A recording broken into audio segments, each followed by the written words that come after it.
নমস্কাৰ, মই ডিম্পী কাশ্যপ। আপোনালোকৰ সকলোৰে মাজলৈ মই এটা কবিতা আবৃত্তি কৰি পঠাইছোঁ। কবিতাৰ শিৰোনামা তুমি আহিবা বুলি মোৰ বিশ্বাস। এইবাৰ বহাগত তুমি আহিবা, মোৰ মনটো ৰঙীন কৰিবা।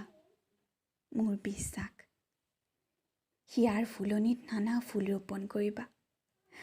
প্ৰতিটো ফুলেই যেন প্ৰেম আৰু পোহৰ বিলাব।